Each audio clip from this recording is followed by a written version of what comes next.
Hello बच्चों, yes sir. क्या पढ़ना है आज? चतुर्भुज प्रकार। चतुर्भुज प्रकार। यस, चतुर्भुजों प्रकार। के प्रकार। Different types of quadrilateral. Different types of quadrilateral. कोई समस्या? देखो, चतुर्भुज के प्रकार अपन ने कल पढ़े थे, तो तीन प्रकार के अपन का चतुर्भुज मुख्य रूप से पढ़ना है। पहले कौन सा? तो पैरेललोग्राम, समांतर चतुर्भुज। तो अपन समांतर चतुर्भुज को समझे आज। क्या पढ़े? समांतर चतुर्भुज। तो पहला जो प्रकार है वो क्या है? समांतर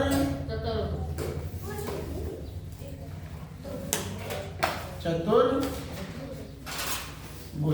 समांतर चतुर्भुज। तो समांतर चतुर्भुज पढ़ना है, ठीक है? क्या पढ़ना है? समांतर चतुर्भुज, ठीक है? उसका नाम क्या है? समांतर चतुर्भुज। समान अंतर चतुर्भुज। समांतर की संधि विच्छेद करो तो कहा है? समान अंतर। समान अंतर। यस, समांतर समान अंतर, ठीक है? अब देखो, समांतर चतुर्भुज के प्रकार कितने प्रकार के होते हैं? सबसे पहले तो अपन वो जान लें, ठीक है? तो समांतर चतुर्भुज के प्रकार में आप क्या पढ़ना है अपन का? देखो, समांतर चतुर्भुज में पहला जो प्रकार है वो आपका पढ़ो समांतर चतुर्भुज। का पढ़ो समांतर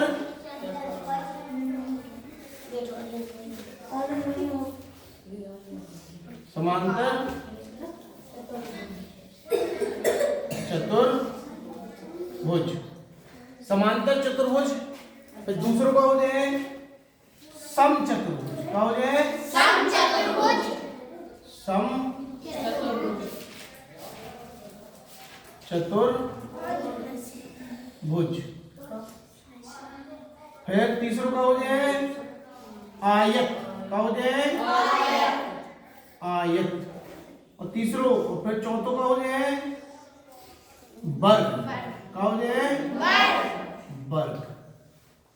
तो ये चार प्रकार के चतुर्भुज समांतर चतुर्भुज में आते हैं। कितने प्रकार के? कौन कौन से? समांतर चतुर्भुज, सम चतुर्भुज, आयत और वर्ग। कोई समस्या नहीं है?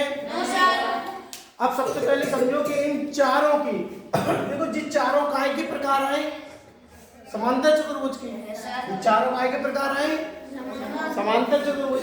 तो अगर समांतर चतुर्भुज के ये चारों प्रकार हैं तो इन सब के पास कैसी होगी?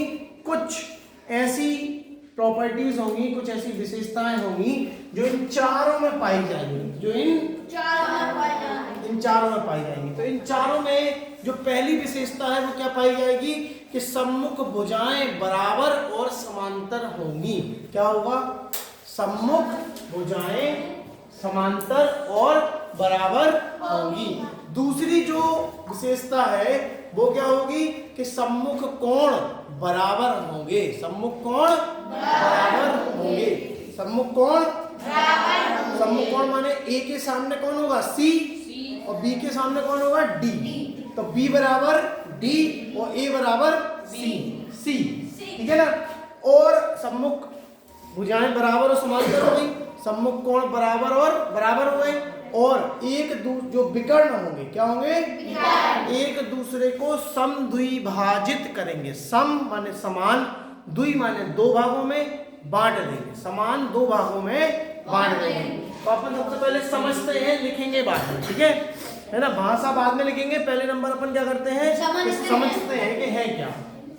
मान लो अपन ने सबसे पहला पैरेललोग्राम बनाया समांतर चतुर्भुज। तो सबसे पहले अपन डायग्राम बना लेते हैं। क्या बना लेते हैं? डायग्राम। हम लोग डायग्राम बनाना बाद में, पहले देखो कि हम कैसे डायग्राम बना रहे हैं, ताकि कॉपी में काटा पीटी ना हो। तो पहले नंबर अपन बना रहे हैं ये वाला, ठीक है? ध्यान से देखना कैसे बनाए हैं सर ने। ये हो गया तुम्हारा समांतर चतुर्भुज। क्या हो गया? समांतर चतुर्भुज। अब अपन बनाते हैं सम चतुर्भुज। क्या बनाते हैं? सम चतुर्भुज।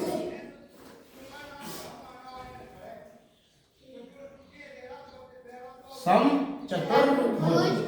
फिर बनाते हैं आयत, और फिर बनाते हैं वर्ग। ध्यान से देखो, इन सब में ज्यादा अंतर नहीं है। अंतर कहाँ पे है? जैसे समांतर चतुर्भुज है और आयत है, इन दोनों में, इन चारों की बात करें अगर अपन, तो इन चारों में सम्मुख भुजाएं बराबर होंगी। सम्मुख भुजाएं बराबर, तो हमने क्या बोला? सम्मुख भुजाएं बराबर होगी, माने ये वाली भुजा इसके बराबर, और समांतर भी बराबर भी, और सब बराबर। तो माने क्या होगी कि अगर जे 2 सेंटीमीटर की है तो जे भी कितने की होगी? 2 सेंटीमीटर। अगर ये 10 सेंटीमीटर की है तो जे भी कितने की होगी? 10 सेंटीमीटर की होगी। एक चीज तुझे क्लियर हो गई? कोई समस्या? अब अगर जे वाली किसके बराबर होगी? इसके, माने कि अगर जे वाली भुजा 1 सेंटीमीटर की है तो जे भी कितने की होगी? 1 सेंटीमीटर की। ठीक है ना? इन सब में यही कहानी है। जे वाली भुजा किसके बराबर होगी? इसके। जे वाली भुजा किसके बराबर होगी? इसके। जे वाली भुजा किसके बराबर होगी? इसके। और जे वाली इसके। जे वाली इसके, और जे वाली इसके। माने कि सम्मुख भुजाएं क्या होंगी? बराबर और समांतर। समांतर मतलब क्या होता है कि दो भुजाएं कभी एक दूसरे को काटेंगी नहीं। क्या नहीं करेंगी? अगर इनको अनंत तक बढ़ाते चले जाओगे तो ये ऐसी रेल की पटरी देखी ना, रेल की पटरी अपन ने देखी है ना, ऐसे चली जाती, तो क्या जे दोनों भुजाएं कभी एक दूसरे के साथ मिल सकती हैं? नहीं मिल सकती ना। मतलब जे दोनों भुजाएं कैसी हो गई? समांतर। क्या हो गई? समांतर। यानी कि समांतर भुजाएं एक दूसरे को कभी काटती नहीं है। मतलब जे दोनों भुजाएं कभी ऐसे काटेंगी एक दूसरे को? क्या नहीं काटेंगी। तो समांतर का मतलब क्या है? एक दूसरे के समांतर चलती चली जाएंगी हमेशा, कभी एक दूसरे को काटेंगी नहीं, कभी एक दूसरे से मिल नहीं सकती है। तो दोनों भुजाएं समांतर चतुर्भुज की सम्मुख भुजाएं कैसी होती हैं? समांतर। कैसी होती हैं? समांतर माने जो एक दूसरे से मिले ना, जो एक दूसरे से मिले ना, तो वो क्या है? समांतर। ठीक है ना? अब यहाँ पे ध्यान से देखो, दो, आयत और समांतर चतुर्भुज। आयत और समांतर चतुर्भुज। देखो आप लोग को दिख रहा होगा कि जे वाली भुजा बड़ी है और जे वाली छोटी है, यानी कि जे इसके बराबर तो है लेकिन जे दोनों आपस में बराबर नहीं है। माने कि संगत भुजाएं बराबर नहीं है, आसन्न भुजाएं बराबर नहीं है। आसन्न भुजाएं बराबर नहीं है, संगत भुजाएं बराबर नहीं है, लेकिन सम्मुख भुजाएं बराबर हैं। सामने वाली बराबर है, बगल वाली बराबर नहीं है। तो किसमें बगल वाली बराबर नहीं होती है? समांतर चतुर्भुज में और आयत में। आयत और समांतर चतुर्भुज में बगल वाली भुजाएं बराबर नहीं होती है, लेकिन सामने वाली बराबर तो होंगी, क्योंकि वो समांतर चतुर्भुज है। लेकिन अगर अपन बात करें वर्ग की और समचतुर्भुज की, किसकी? वर्ग की और समचतुर्भुज। तो वर्ग और समचतुर्भुज में क्या होगा? चारों भुजाएं बराबर होगी। चारों भुजाएं बराबर होगी, माने कि जे इसके बराबर होगी, इसके बराबर भी होगी और इसके बराबर। जे भी चारों भुजाएं क्या होंगी? बराबर होंगी।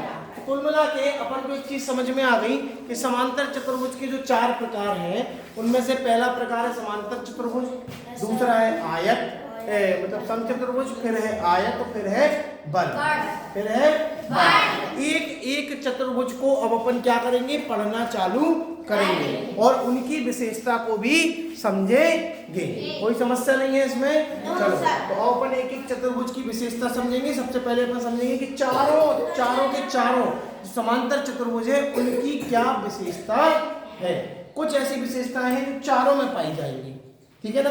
फिर इनकी अपनी विशेषता होगी, इसकी अपनी होगी, इसकी अपनी होगी, इसकी अपनी होगी, है ना? लेकिन कुछ ऐसी विशेषताएं हैं जो चारों की पाई जाएंगी, चारों में एक समान पाई जाएंगी। ठीक है ना?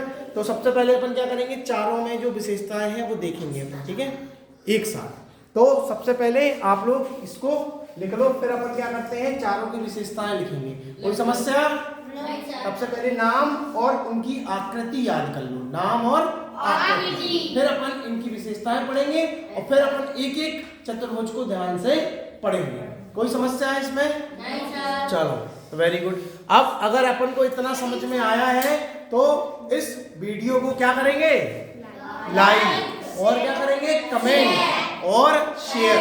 ठीक है, ये जो वीडियो है ये बेसिकली क्या है कि हिंदी माध्यम के बच्चों के लिए अमृत के समान है। किसके समान है? अमृत। अगर अपन इन वीडियो को अपने भाई बहनों को, अपने दोस्तों को गांव में भेजेंगे तो हमारा उद्देश्य क्या है? देखो एक बात बता दें कि मध्य प्रदेश में जो सरकारी स्कूलों के बच्चे हैं जिनको क्वालिटी टीचिंग में क्या होती है, परेशानी होती है। सारे के सारे स्कूलों में बहुत सारे शिक्षक हैं, लेकिन क्या है कि सबके सब इतने अच्छे से नहीं पढ़ पा रहे हैं, है ना। बहुत सारे काम होते हैं, बहुत सारे कारण होते हैं, कुछ बच्चों को हिंदी में समस्या होती है। तो अपन हिंदी माध्यम की ये जो वीडियो बना रहे तो अपन का उद्देश्य क्या है कि उन बच्चों तक ये वीडियो पहुंचे और वो सबके सब पढ़ पाए, सबके सब पढ़ पाए। तो क्या करोगे, अपने स्टेटस में लगाओ, लाइक करो, शेयर करो और चैनल को सब्सक्राइब करो।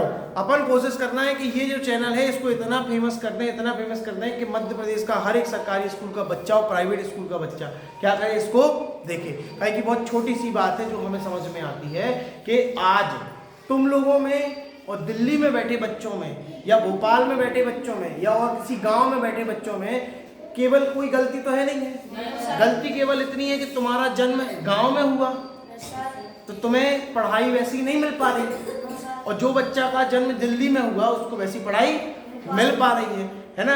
तो किसी भी बच्चे के साथ में उसके स्थान के कारण से वो पढ़ाई से वंचित ना रह पाए। हर एक बच्चा क्या करे, पढ़ाई कर पाए। तो क्या करेंगे, अपन इस वीडियो को खूब फैलाएंगे। क्या करेंगे, खूब फैलाएंगे, और जब भी भूल जाओ तो बार बार क्या करोगे, देखोगे। ठीक है, तो इस आशा के साथ कि अपन सब लोग इस वीडियो को खूब फैलाएंगे और सब लोग सीखेंगे साथ में। क्या करेंगे, सीखेंगे। तो इसके साथ में अपन विदा लेते हैं।